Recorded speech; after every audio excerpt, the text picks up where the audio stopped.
I've written something for Muhammad, necessarily because I want to read it rather than just memorize it.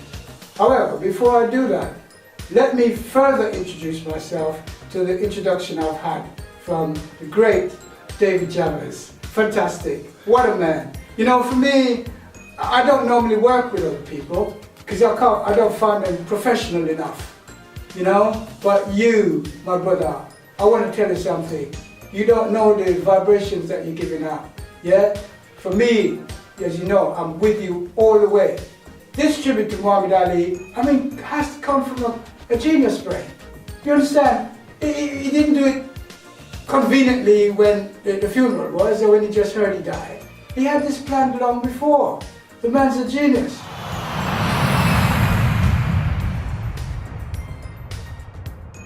You have a pen.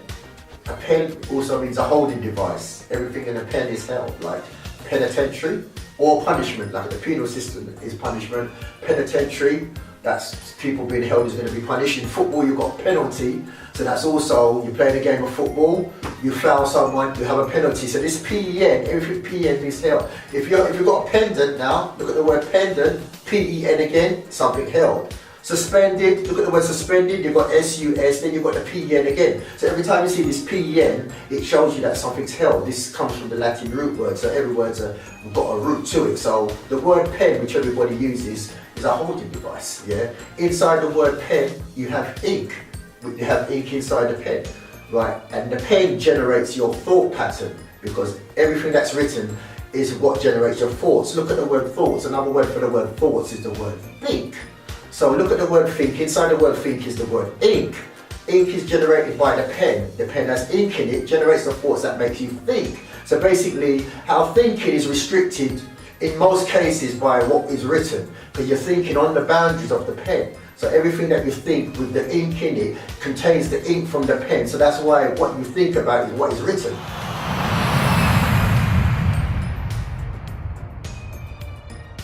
In accordance with the great man himself, the Speakers Club has come up with points that you too can achieve the greatness of Muhammad Ali. We have 7 steps to self-confidence brought to you as a tribute.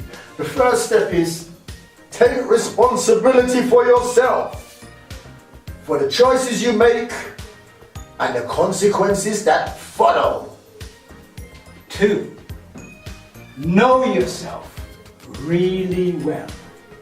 Know your values, achievements, strengths, skills, what you really love about yourself. Point 3, respect yourself. Accept yourself as the valuable person that you are. Number 4, use a positive attitude. Number 5, be kind to who? Be kind to yourself. 6, look confident to make you feel confident. Number 7, give yourself directions and purpose by setting goals.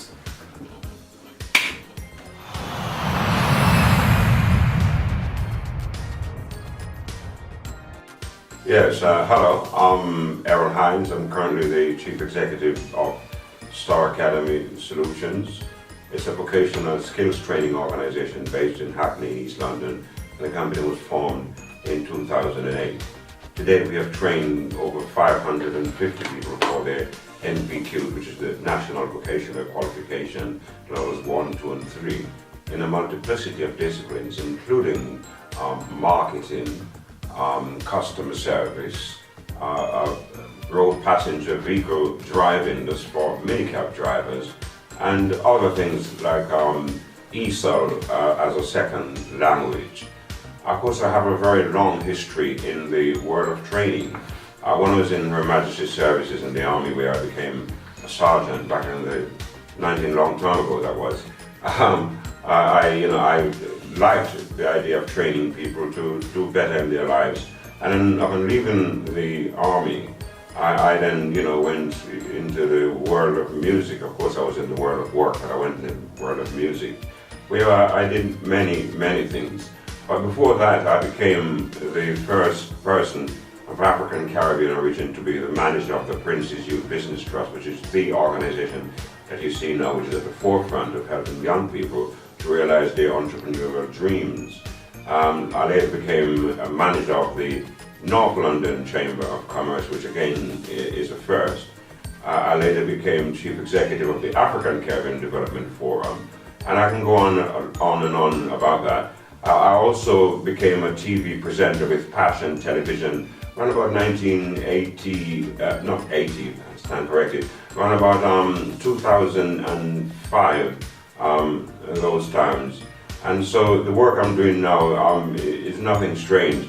Of course, I'm neglecting to mention that I was also one of the stars of the Black Heroes of the Hall of Fame musical, which was the fastest musical to reach the London West End in a record time when it came out in 1987. I played the roles of His Immortal Majesty, the Emperor Haile Selassie I of Ethiopia, as well as Marcus Garvey, and none other than Elijah Muhammad, the Muslim leader of America. So I've done quite a bit of things. I've also been a radio presenter on Station FM and SLR. So I think that's enough about some of the things I've done.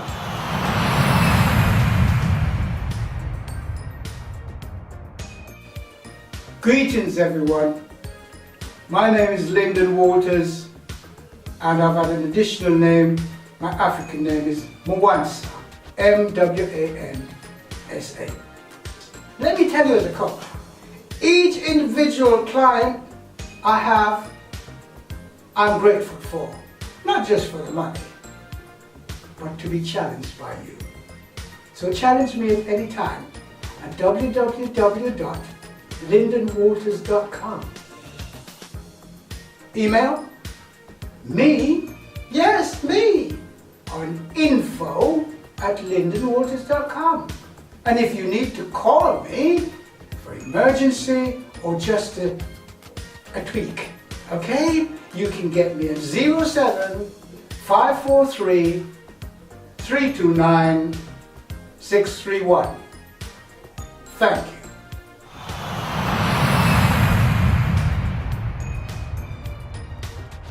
But what I want to do, because most people, there's a lot of talk about Muhammad Ali, but I want to get into the essence of what made him great, why was he great, and aspects and qualities that we can take and make ourselves great.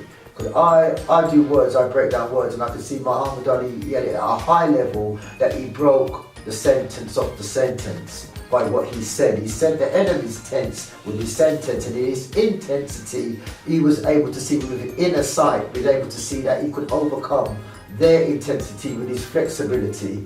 So he had the ability, the man called Muhammad Ali. So Errol Hines, I know you're a fantastic speaker. So what would you say is a quality that made Muhammad Ali a great speaker? I would say that some of the qualities that made Muhammad Ali a great speaker was the fact that he totally and absolutely believed in his abilities. He had brilliant body language, absolutely magnificent eye contact, and he was commanding in his posture. So therefore, someone who's that way becomes a very formidable, narrator or orator, because you just cannot get away from them. They are controlling the situation, controlling the conversation, and they will direct it according to their speed. If you were to watch Muhammad Ali when he was being interviewed by Parkinson, who was at the time was a very skilled interviewer indeed, perhaps one of the most skilled in the world, yet he was no match for Muhammad Ali. So not only was the man was a vertical genius, he was somebody who his personality was magnetic. He attracted, as how a magnet is attracted, attracts metal. And as well as that, as I said, his body language was extremely powerful. Furthermore, he did his research.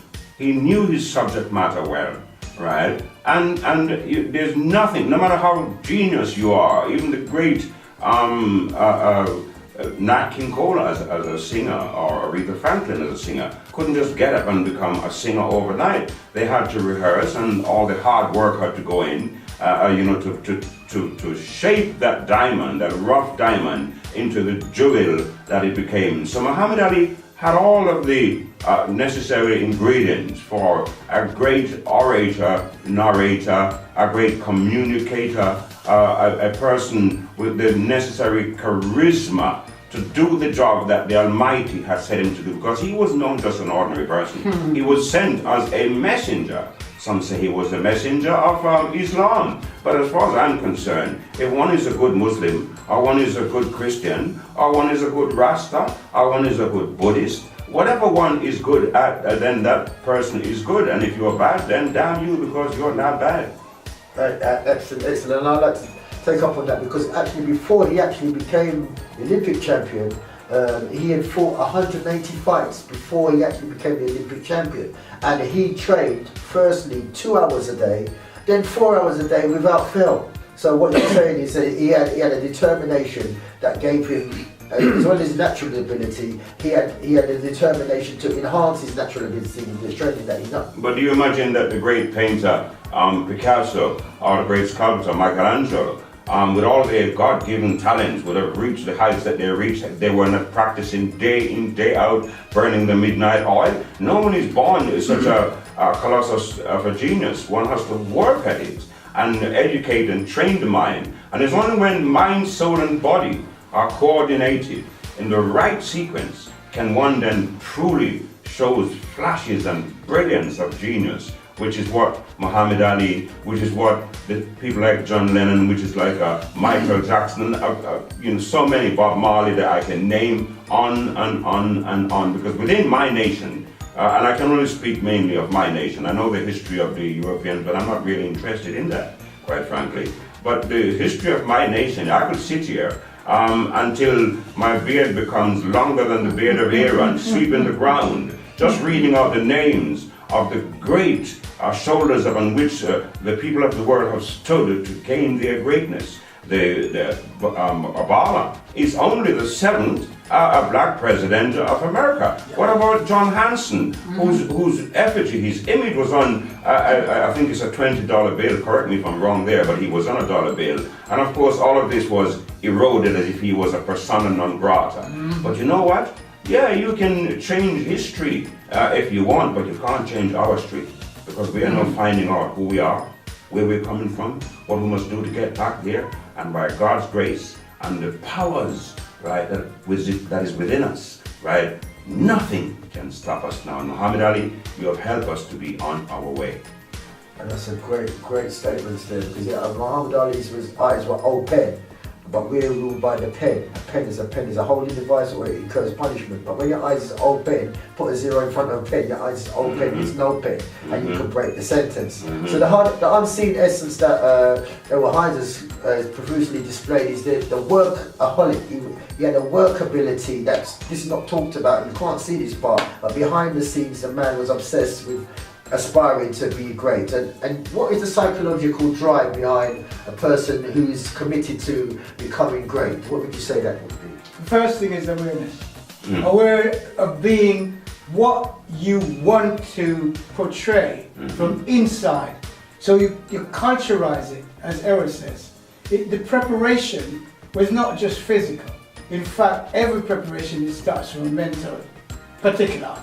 And that perspective means that he trained himself, mentally, and steeled himself. But he knew within himself that he is a creative person. There is a difference between a creative mind and one that's non-creative. Okay? So in other words, there's a sheep, there's a shepherd, and one dog.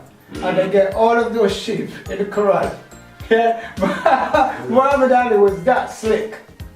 He knew how to utilize the slave language that we've been given, called English, okay, against the people who claim to have our best interests at heart, okay? And he utilized it like the whip that they use, the cat o' nine tails they used to hit us with in our backs until our backs look like maps. Okay? But he was telling them, if ever I was a slave, I was never going to choose being a house slave. Because that's the donkey. That's the one they use to diminish us. You notice you looked in Roots, and the fiddler played a wicked role in Roots there, and he moved from being a field slave to being a house slave. Because Master said he could sleep where the horses slept, which was indoors, and could sort of utilize him to express themselves on. Can I say it as neatly as that? Yes, he was willing to be sodomized. Yes, just to have Master look at him in a different way. Muhammad Ali was more like Kunta Kinte. You chop his legs off and he's still running. Do you understand? He was determined to say, I defy you. I told you can waterboard me if you like, if that was in. You can torture me, burn my foot bottom, electrocute me in my bath. But when I have this voice, this inner voice, that's burning with all of this, it's not going to be vitriol. In fact, I'm going to romance you. I'm going to hypnotize you. I'm going to enchant you. You see, this is what it did.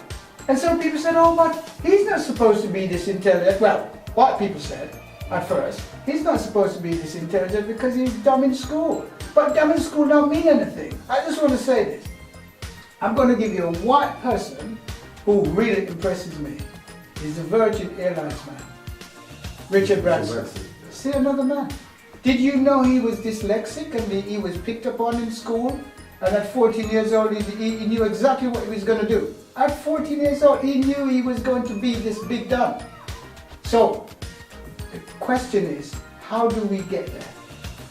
We get there by preparedness of awareness. That's excellent. Right. I want to take you both back and ask you both this question now. Where did the inspiration come from? Because, as you said, you didn't have the academic ability. The times that he had, there was no internet, there was no examples for him to follow. So, what would you say was the inspiration? Where did it come from? Well, after all, Muhammad Ali was not an illiterate person. He could read, and although he might not have been some academic, he would have heard about the great Joe Louis and the great Jack Johnson, and he had heard about some very great people of African American origin. After all, in the absence of any history being written about our people, has been our practice since time immemorial to ensure that some of the elders within the group or the tribe retains certain knowledges and pass that knowledge on to the younger generation so that the knowledge can live. But don't forget also that if we are the descendant of our fathers and our mothers, and all of the properties within the genes of said mothers and fathers are now shared by us, and we will share those with our offsprings. And so where one has trod, the other one has already been there, even though they have not actually set foot up on the ground, because within their genes is knowledge. It's like, for example, these birds that fly from Russia to the UK or they fly to America. How do they navigate their way so perfectly? It's because within their genes is built in this indelible map that they use to navigate. So to say this, Muhammad Ali was already, and any person of African, Caribbean, Asian, Caucasian, whatever it is, can take up the mantle thus. If you are so inspired to do something great, then nobody but yourself can stop you. So go forward, right? Search, research, and then come with the knowledge and use it wisely to conquer. But do not forget that, yes, it is at times wise to say to some under certain religious banners to turn the other cheek. But in my book, right, turning the other cheek is an absolutely nonsensical act. For the simple reason that one continues to turn the other cheek, then all of one's tooth will be boxed out and none will be left for you to eat your food. Therefore, to me, I have to say that it's an absolutely stupendous, foolish, and foolhardy thing to do in this time, in this dispensation. And I know it was funny, but I'm not laughing. The reason why I'm not, do have a smile, my brothers. The reason why I'm not laughing is because if one youth listens to this video and watches it and get even an infinitesimal, a pinpoint of information from this, right, to inspire them, then our job is well done, and we shall continue to march to victory, because truth that's crushed the ground by its very chemistry must rise again. It will blow up. Excellent, absolutely excellent. So we've got a blueprint in us. It's in our genes, and if you look at the word gene, how it's spelled, it's G-E. Listen to the sound. G-E means G. N-E is knee. G, it's not gene, it's gene. We have gene in us. Yeah. Perfect. I must compliment your ability with etymology, for the simple reason that a lot of people of African, Caribbean, African American, African European, and so forth descent have no understanding whatsoever of the language that they speak from day to day. They use the language, and they even swear at themselves at times and curse themselves without full realization of what they're doing. And so etymology is something of such magnitude of importance that by being aware of it and by learning the rudiments of it, you'll have a greater command of the language, not the language that you are expected to speak, but the language which you are not expected to speak, the hidden language that can take you to success. The Jews have their own hidden language. The Asians have their own hidden language, and by God, it's time that us blacks, us Africans, should develop our own. Because, I mean, how long are we going to wait? How long? The prophet Bob Marley said unto us, he gave us a command, this was his last song. He said, how long shall they kill our prophets while we stand aside and look? Some say it's just a part of it, we have to fulfill the book. Well, this is what I add to this quotation. Who wrote this book that they're talking about? Did we write the book? If we did, it would not have been so biased or so prejudiced. I've read in the pages of the Bible where it says that he that hath a flat nose, right, is a blemish and cannot serve God, which means that I'll be indeed doo-doo, quite frankly, right, because my nose is very flat, but I breathe easy. The fact of the matter is this, right, is that when one knows who one is, right, one doesn't have to wonder which is the next step that one needs to take, but it's already indelible in your mind, like in the mind of Muhammad Ali. And I say, come forward, you youths out there. Come forward, white youths. Come forward, black youths, Indian youths, all the youths. Right? But if you are going to come forward in the name of righteousness. And if you do not, you will not survive in this dispensation. Absolutely brilliant. Now, Andrew, what would you have to say on that as well? What is the essence, the spark behind it when it's not in front of your face? Like Errol quite rightly showed, it's in our gene ethics, and it's a blueprint that we have. What would you have to add to that? Well, the simple matter is that I agree with everything that's been said here by yourself and Errol. But let me just take this in. See, one of the things that I do is to write philosophies every single day, to write new theories. My theories are called the upside down theories. That means I'm not taking any BS from anybody. I'm going to work it out and then put it the way we are. Here is something that the Bob Marleys of this world, the Muhammad Alis of this world and so forth, you know, all the genius is, you understand? All of us are genies, so we are all genius. A genie, whatever it wishes for, becomes a reality. Yes. And that's what we have the ability to do as genies. Yes. Yeah, they say we've got a genie in us. Yeah. So we have the ability to, whatever we think, we can make it a reality. Yes. Well, we always do. That's what we call manifestation, isn't it? Yes. Do you understand? In my practice as an undercover eye coach, the principles that we use, strictly different tools, visualization. If one can visualize something and know how to position it and constantly just focus upon that, then you're going to find that it manifests. Yes, it will. Do you understand? Because mind is creative. Could you just say that again, please? Yeah. So for manifestation to take place, you first of all got to visualize on whatever it is you're visualizing. And the truth is, you got to keep it simple. That's the number one rule. It's got to be one focus. That's it. Not 100 focuses. And as long as you penetrate that and concentrate on that and focus on that with all your being, it manifests. it totally manifests. It's very simple. They have this thing they call the film and the book, The Secret. And I keep saying to people when I go for doing talks, the only thing about The Secret is that there is no secret.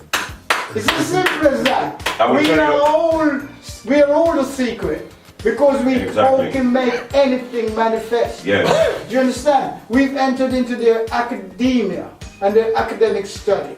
What does that do for us? Oh well, it might just help us to plan a little bit better, yeah? To know how to research in sort of in patches, which we call chunks, yeah? And have a methodology about us. But if we are just progressively not making steps to be ourselves, then we're talking about some educated fools. Yeah, plagiarism, copyism, and so forth. I'd like to share here a story that I heard some time back. I hope I can tell it and relate, sensibly. What it was that there was a noble who wanted to test the powers of the mind, and therefore invited a wise old man, to challenge him, to say to him, I challenge you to go on the top of that mountain, which is quite icy, and to stand there stark naked and survive until the morning. And so the man accepted, the wise old man accepted the challenge and said unto the wise man, all I need you to do is to go to your house, right, prepare a feast for you and your guests, and eat to your heart's content. And of course, do have a fire burning there, a nice fire burning. And so it came that this was done, and the wise man, he sat down there and he had his meeting with all his guests and everything, and this fire was burning. The next morning, true to claim, the wise old man was still alive and well, stark naked, of course, and he was not starving. And so when the man who had invited him asked him, what is your secret? Well, he said, well, I drew strength from the flame that I saw burning, and when I saw you and your honored guest eating your food, I also imagined myself to be eating the food. So that's what I've said this only because the point you made about manifestation. If the great Muhammad Ali had not envisaged himself, right, focusing himself, smashing Sonny Liston to the ground, or the giant Foreman to the ground, does anybody think it would ever happen? Do you think Usain Bolt, with all his God-given talents and gifts, could ever cross that line if he hadn't seen himself crossing the line before the race was run? Yes. It would never have happened. Yes. And so therefore, I would urge our youths, if you want to be an engineer, and a lot of black youths today, I'm sad to say, have this absolutely ridiculous saying that they're not going to get any qualification because they won't find a job anyway. In all my life, I've never heard such a foolhardy thing being spoken by even the dreadest fool in Babylon or in any part of the world. And that could only come from people who have lost all of their marbles, but more importantly, they seem to have lost their soul. And I would say, stand corrected. Do not say that. Say to yourself, I will use, right, the opportunities created by my forefathers. Because they went through hell. There was a time when if a black man was caught trying to learn to read, they would cut off his right hand. And so use that opportunity to educate your brain, because the greatest gift you can have is education, because without education, the Muslim will not know Allah. The Rastaman will not know Yah, right? The Jew will not know Yahweh. None of them would know anybody. So education is the key. So instead of saying you're not going to get your education, and then you have a choice to determine whether I'm going to be a pilot, whether I'm going to be a damn fool, or whether I'm going to just, rest on my laurels until when I'll take a sabbatical until when I'm ready to go. But at least you have the choice to go and do something once you're educated. If education did not pay, believe you me, Europeans would not have fought so hard, right, to control it. That's absolutely excellent. And you just inspired me to say more to that. As you say, it's the vision that we have, the vision that Muhammad Ali had, that's what made you great. And it's the power to recall your greatness. You've got to recall the greatness that you have already, from what you said. Now look at things are hidden in plain sight. What do they say you have? Memory. Let's look at this word memory. Listen to the sounds of the word memory. The first two letters of the word memory is me. So the second sound in the word memory is what? Mori. Yeah. We come from the Morse. So remember me, and you should be wanting more. Me more. So that's in your head. As a baby wants to be fed, wants to know, like, as a question, the question is the journey that you're on. So it's always asking, always wants more, needs clothes, needs food. So as we expand, we need more. But when we go to get educated, what do they give us? Less. Yeah. They give us lessons. Of course, they're going to give you less. Yes. I mean, how can anybody be truly educated? And that's why there is a saying that says that a man who's self-taught never forgets, right? Because when you're self-taught, you have to go through all of the birth pangs and all the pains and the trials and strains and tribulation in order for you to remember a given thing. And once you've learned and you've learned it well, you're not likely to forget. But when you go to school, and this is where it is crucially important for us to have more black male teachers.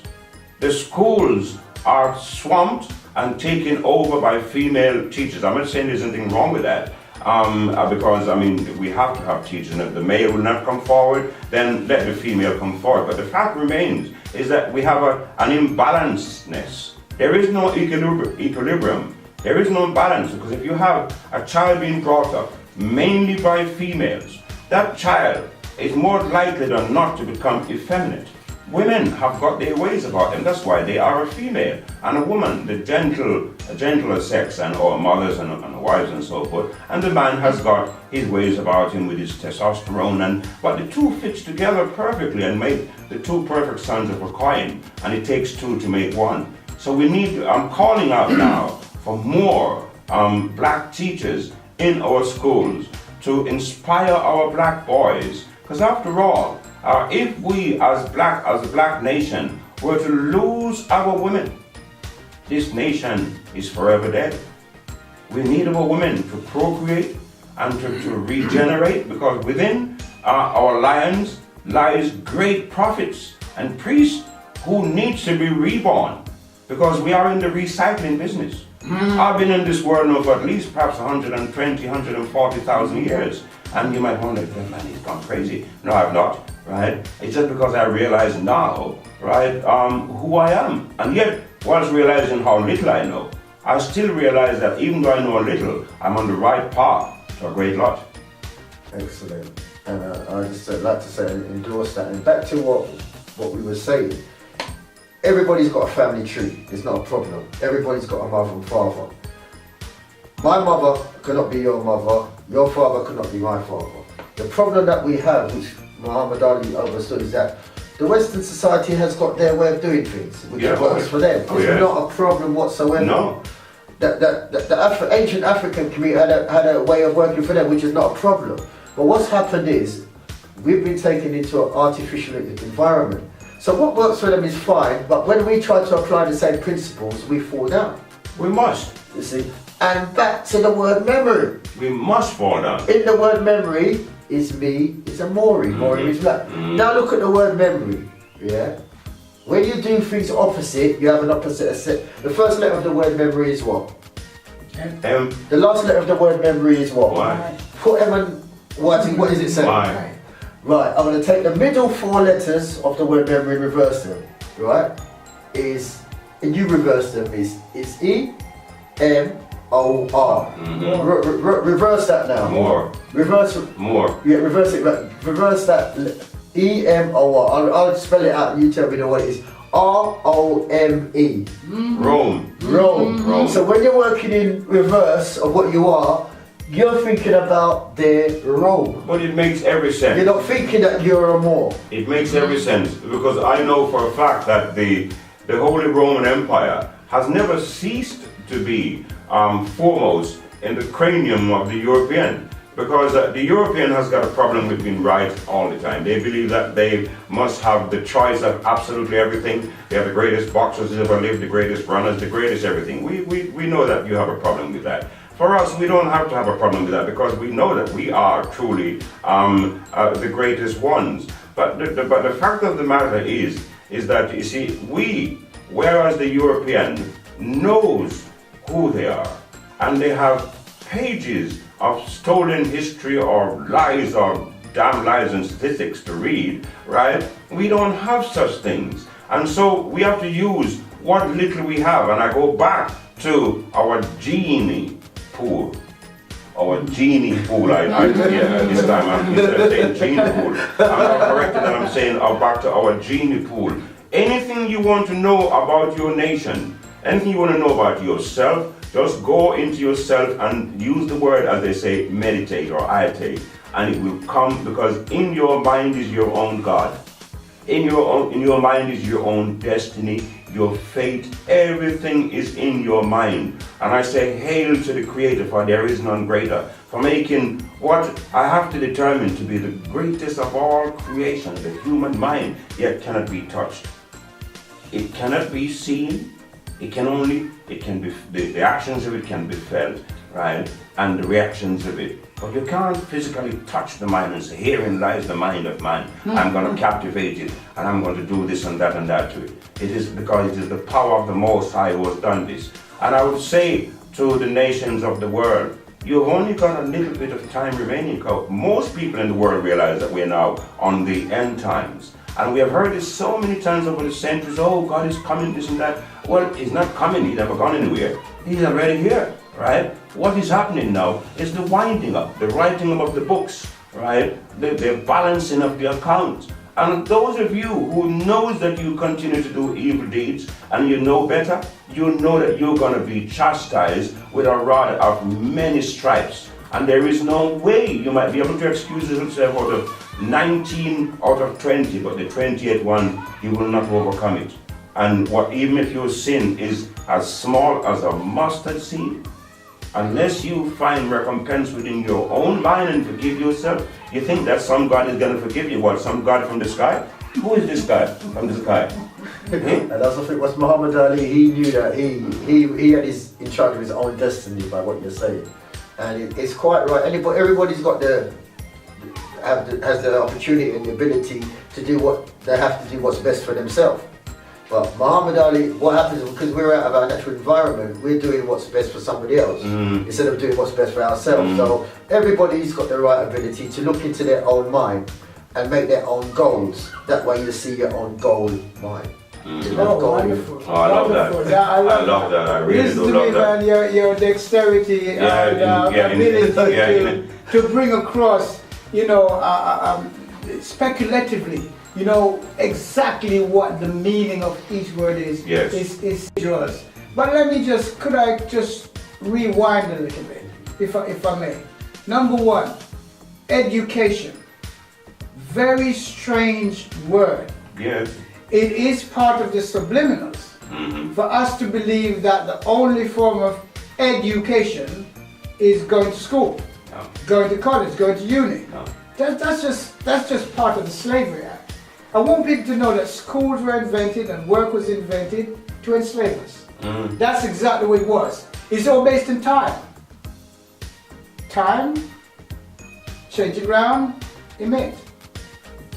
You would be emitting, vibrations energy. Yes, doing this. And not everybody can or need to go to these places.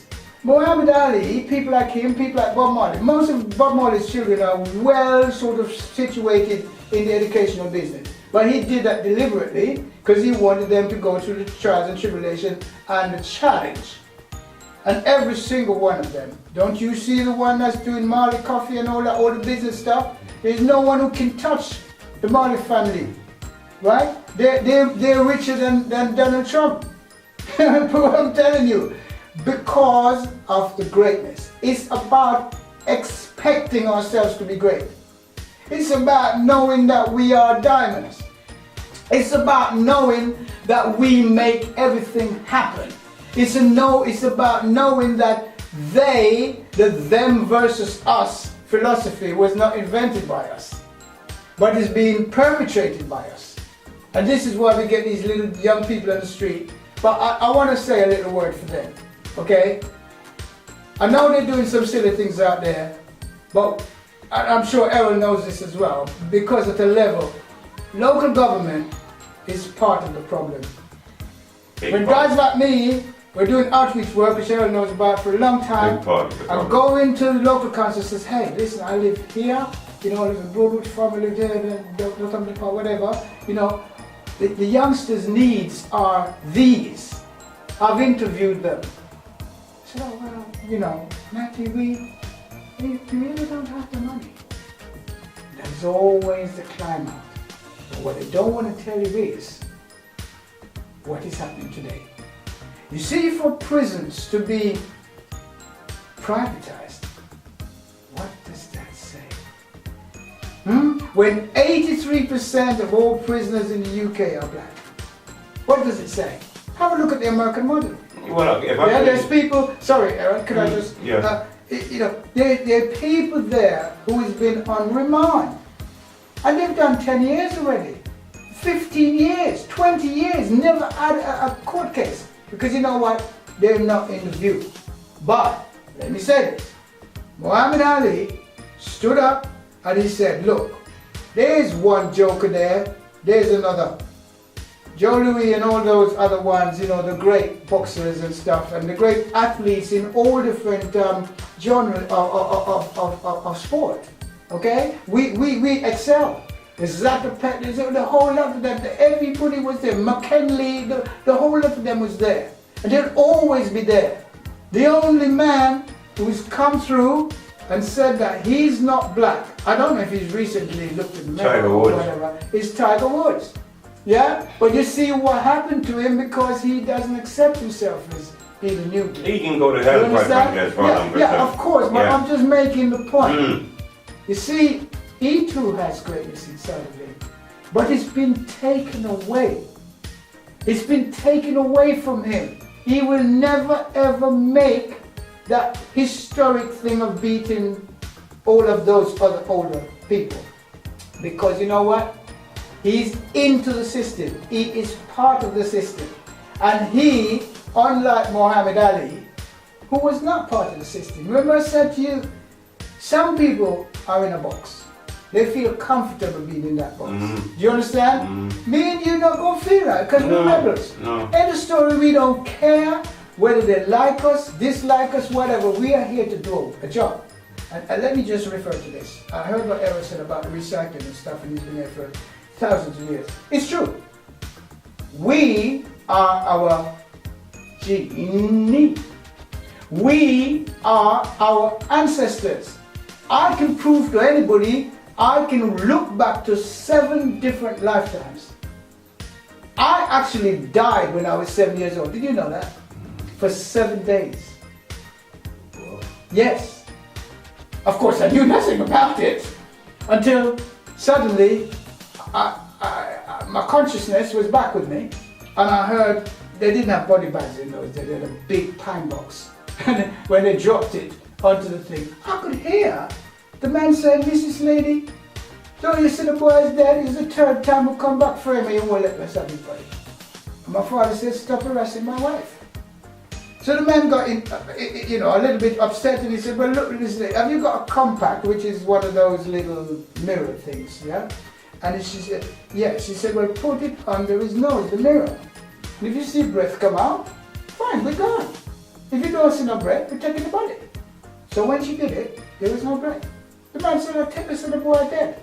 My mother said, "No, I know my son is still alive. Who knows better than mothers?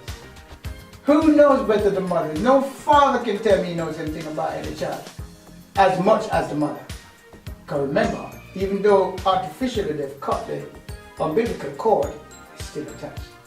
Do you understand what I'm saying? So I want to say this about education. Education is about all of the experiences that we've been through. Now if you think about that on a generational basis, or you think about it on a so-called lifetime basis, we've had many experiences. I could give you chapter and verse to people who are my clients who found out that one young lady, she went to India from here. Yeah, black woman. She and a friend. And before she went to India, she went to Greece. And she said to her friend, "I don't know, but I feel I have to go to Greece. And it was about the intuitional sense. See what they've got us done. They trapped us. They trapped us in the 5 senses. So I ask you, how many senses have you got? You say 5. Because that is the mantra. But all of a sudden you hear somebody mention about the 6th sense. Where did that one come from? Now you know it's the truth. So I'm going to ask you an Errol. Yeah? If you don't mind me doing this. Could you please answer me though at the same time? Yeah? Can you name me the 5 senses they say we've got? But of course. But I do not concur with no 5 senses. In fact, a human being is construct with an infinite number of senses. But as far as I can recall, one has the sense of sight, one has the sense of smell, one has the sense of taste, one has the sense of feeling, and one has the sense of speech, as far as I know. But this so-called 6th sense that we speak about is one which is, one cannot put a number on it, because it encompasses all of those senses and more. Whereas, imagine that you and I have a great familiarity, and I want to contact you. All I need to do really is to put your image in front of my eyes. Absolutely. And to think of you. Absolutely. And believe you me, you will call me. Yes. Yeah, perhaps not just immediately, but you will call. Yes. So we've got this so-called telepathic. And I'm not surprised that the African was the one who invented the very first telephone. Mm-hmm. How did he do this? By his genius of using a wood. And he hollowed it out and he put a skin in it, some goat skin or whatever skin, put of it, and he beat this. And he was intellectual enough, right, to recognize notes within this, hence the talking drum. And so one village several miles away could know that invaders are coming, Yes. slave masters are coming, or that something imminently bad is about to happen. So we before there were any schools, there were schools. Before there were any universities, there were the universities of the mind, soul, body, and spirit. And so therefore, one doesn't have to go to school to get some degree in some high philosophy or whatever it is. One has got natural intelligence, natural education. It's only to get on in the world of today that one goes and get one's papers. I'm not saying there's anything wrong with that. Right? You get your papers and you become qualified as a doctor, and there are certain disciplines where you have to be qualified because it is so intricate and so complicated that one has to know exactly, for example, a brain surgeon, one wrong cut there, and you know your bottom lip will hang down forever like some horse under some cool shady tree, as they say, right? But the fact is, you know, that it's not every single discipline that you have to be, you know, so intellectual about. There is natural intelligence, right? Natural progression, natural selection, right? And what we need to do is to look back and look back at the saying that we have in Africa where it takes a village to bring up a child. And if one of our children within our vicinity is behaving badly or misbehaving, it is our business to deal with it. It is not in the interest of the police or the interest of the government to solve our problems, because they mean us nothing but death, pure death and the whole death. And as long as we continue to depend upon them for our redemption, we shall never be redeemed. We can only redeem by we ourselves. And Bob Marley, again, if I could quote him, he said that none but we ourselves can free our minds. And I conclude by saying that we are the ones that we have been waiting on. We're not waiting on anybody else. Right. Who else can solve our problems? Yes, I tell you what, I hear lots of our people saying that they're waiting on is freedom. Now, we have freedom. The fact that we are able to use our gifts, all the gifts that we've been given. We've been given gifts of greatness. Greatness. Okay? We are more powerful than we'll ever know if we live for another millennia. Do you understand me? That's what I tell all of my clients before we start anything. I said, if you don't believe in that greatness within yourself, and one of the major things I've pointed out is a sense of healing. Okay? A sense of healing. Here's what happened. You have people like Billy Graham and Oral Robertson that who used to cheat my mother. You understand? And they used to write to her and says, oh, you know, if you want to heal yourself, send us this money, and then we send you a gift. Do you know what they sent her? And I saw this little piece of cloth with his name on it. And of course, I'm not saying my mother is a fool, but I mean, they come from a different generation where they believe in all of these so-called spiritualists, okay, and healers. And I said to my mother as a young boy, Mother, think about it. How can somebody outside of yourself heal you? I was only 4. I mean, you tell me, where did that come from? Came from your genies. From my genius, absolutely. That's where it So came from. Muhammad Ali, we didn't hear that side of his story, but I guarantee you that he was more than aware of his genius. Yeah, he was. And he knew. He was. That, did you hear what he said? I am the greatest. That's right. He wasn't just boasting. He was giving us a message Yes. that we're all great. That's right. And so therefore I need people to understand that beyond understanding is overstanding. Yes. I want people to understand that we have been tricked. I'm sorry, did you want to say something? Go ahead. I think both of you hit on a key element here.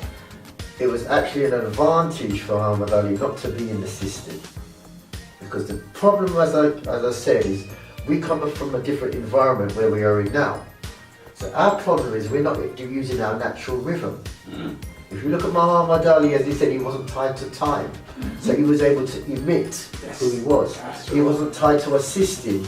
Assist means the growth, a stem means when you stop something. He wasn't tied to education. Education, ducate, means duke, means money. Yeah, so duke's money. That's why they say you have talent, which is the Roman name for money. That's why they have currency, because we use, so he wasn't tied to this time. Time, look at the word time, timing. Yeah, look what they do. When you work for them, what do they put you in? A tie. Yes. They also put you in a suit. Look at the word suit backwards. Tie us. So basically, when you have a clock, when you're working under the clock, can you see the lock in the word clock? Tie us. You see the word in the lock. Look at the word clock. Yes. See, and lock. don't forget what C means. Circle. Around. Yeah. So that brings us to the point that whoever our listeners are, or whoever will be watching these DVDs or indeed videos, here's a message that we want to send out to you from henceforth. Before you use any word, think about what you're going to say. You might think that it's a little bit foolish. You've been speaking the English language for 40, 50, 60 years. It doesn't mean that you know it. I've been speaking it for an awfully long time. I've studied it at various levels, degree level and so forth. And it's only now I'm beginning to really to get a useful command of the language. I had a command of the language, no doubt, for quite some time, but now I have a useful command whereby before I use a word, I think about the word and the makeup of the word and to conclude as to whether this word is injurious to myself and to my spirit, rather than the contrary. And you know, we're all using words without even realizing, what is this word going to do to me? How will this word influence my mindset? How will this word influence, for example, there's a great load there in front of us and we need to lift it. And the moment one starts saying to one's mind, I wonder if I can lift this. The moment you use the word if, and not to say I can and I will, you have failed that test and you hardly ever lift that weight because you have already doubted yourself and you have actually scienced yourself and weakened yourself. Your locks are being cut off and you are no longer Samson because you are doubting your ability. And in conclusion, I'd like to say, even if you cannot spell the word etymology, look it up, right? Check it out, find out what the word means, and from henceforth start re-educating your brain, recultivate your brain, re-fertilize your brain, regrow your brain, because you have been brainwashed beyond your imagination. Beyond, if you think that you have not been interfered with, well, you in time to come, right? When you watch certain things, you begin to realize that that is a fallacy. You have been interfered with. You have been, pulled apart, set upside down, and put back together, back to front. And it's only the few of us who have found the path through this crap and this rubbish that can now sit here and tell you that the way how you think is wrong. You must think right in a way that benefits you, your mind, your soul, your spirit, your body. You cannot be looking in the mirror and telling me that there is my God when that God does not look anything like you. The Father says, behold, this day have I made you in my image. And if I look in the mirror and I see any other reflection other than somebody with a thick lip, a broad nose and fuzzy hair and brown eyes, that cannot be my God. And that is false. And that's one of the main problems that now ails the black man, because of his stupendous belief in something which is nothing but a lie, the whole lie, and nothing but the lie, and it is a myth. Yes, absolutely fabulous what you just said. And Muhammad Ali, because of his background, he was a fighter. He had opponents, so every word he used, he could not use a weak word, because that would give the opponent the advantage. So the key element that I'd like you to take on board, Muhammad Ali, you're in a position where you have to be a fighter because of the situation we're in. So you cannot use a word that's going to either weaken you or give your opponent an advantage. That's right. I'm so pleased to hear this, because as a coach, one of the objectives, yes, is to help people to understand that they have to dump some of the vocabulary that they've got. The majority. You have to do it to free yourself. That's where freedom is. It's not a gate with a lock and a key. No. The freedom is of your mind. You have to understand that this is a system that the subliminals are predominant. Yes, it's done through the language. I've oftentimes as a boy listened and said to myself, I wonder how racism comes through so many generations. And one day, I didn't have a eureka moment. I didn't have a light bulb moment. I had a wow moment. And I had several wows, which I call wowgasms. Listen to me. I'm telling you, man. I was tripping all over. That's a new word, wowgasm. Yes, I'm telling you, it was wetting my mind, if you see what I'm saying. Wowgasm. And I thought, it was there all the time. Yes. The answer was there all the time. Lyndon, what are you looking at? And you know what it taught me? That many people, especially in my practice, they focus on the problem. What I say to them is, focus on the solution. Yeah. And the solution for us is to dump this language. Look, let me put it this way. Take any English dictionary, Oxford, Webster, Merriam-Webster, whatever, and have a look on the beat. Have a look on the beat and convince yourself that we are being duped and subliminal languages. I hear people talking about being in a dark place as if it's something frightening. And I'm saying, even the whitest skinned person outside, their shadow is black. So what is the problem?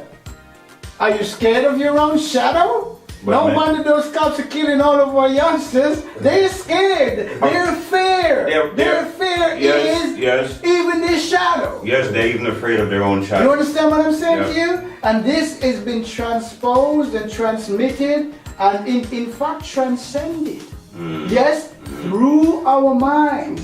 Psychology is a hell of a subject. It's got so many different disciplines, but let me tell you something about, inside our heads. Look at Usain Bolt. Great example to show.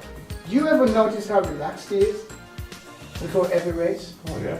Yeah? You see other athletes and they just can't stand still. They say, oh, those are fit. No, it's nervousness. You understand? It's nervousness. They're feeling all of this flutter and stuff. Yeah. He's just saying, can't wait for the race to start. Because he knows within himself that he's run this race long before he came on the track. Long before. He had to. It's something that I teach my clients. If you want, I've had clients with asthma, I've had clients with any phobia you can think of. I've had clients that heal themselves. And what I say to them is, I'll tell you the truth. I'm not your healer. But I have the situation and the know-how how to help you to activate the healer within yourself. To heal yourself. You know, it's 32 years since I've been to my GP. Because I don't need it. Every time something kicks up, I killed myself. Well, that's excellent. I think we're running to a close, General. That's excellent what you said, because actually the body heals itself when you have a disease. So definitely what you've just said is the mind has the power. The mind is everything. And this is what I'm saying. Muhammad Ali understood that he had the power. This is when you ask, what could it have been? It's not just confidence. It is the I am power. Yes. There's no other word for it. I am power. I'm the greatest. And he lived that all the way. Yeah. But while we're here, just as you're about to close, let me say this. I want everybody who's seen this video, okay, to understand that what we've said to you. To understand the new lessons you have to learn. And to unload all of that mental hoarding that you've got. Until you do that, you'll never find freedom. Muhammad Ali has never been locked up. Yes, they could put him in a box, they could put him behind bars. He was never locked up. Never. He was always free. To know freedom is to be wise. Thank you. And Errol, what's Muhammad your Ali, last words? my last word is that Muhammad Ali is an essential ingredient for any people, right, that seeks to inspiration and seek self-realization. Any man, any woman, any nation, his example is supremely applicable to the whole world. But where it was most needed was where the Father sent it, and that's amongst the African Americans and the African Caribbean. I remember in the years gone by when the black man was seen as less than dirt. We sat up till the early hours of the morning, all glued to the TV set, looking at not just a boxing match, but a contest that would determine, right, I suppose the strongest and the fittest man in the world, because this concept of Samson goes far beyond that of just a strong man. It goes to the heart of the matter, to show who the strongest people are. And as far as I am concerned, in those days, there were no Caucasian in those parts of the world, and so therefore one concluded Samson is absolutely one of us, and Muhammad Ali is a continuation of the Samson genie. He is a continuation of goodness.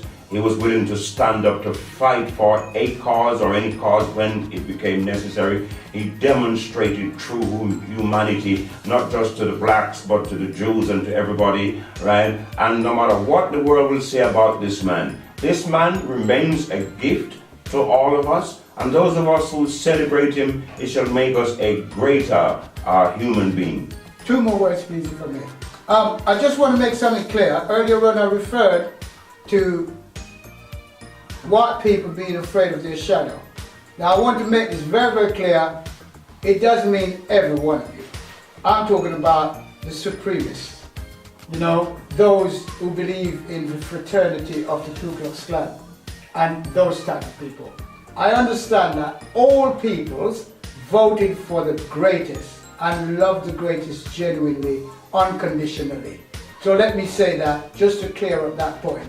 And thank you all for making and voting for him to have been the man of the millennia in the 20th century. Thank you, that's excellent. And I'd just like to say as well, find your own rhythm. Don't go by somebody else's rhythm. You've got your own rhythm. Muhammad Ali showed you you've got the power to do what you want to do. Don't be tense by somebody else's sentence or sentence by their sentence. Make sure your eyes are open and you can escape the pen. Thank you. Respect. Thank you, A.B. Filming this as well. Thank you, A.B. Thank you for the opportunity. Gentlemen. Yeah, respect. Blessing me, It went to the levels that I wanted to. Yeah, man.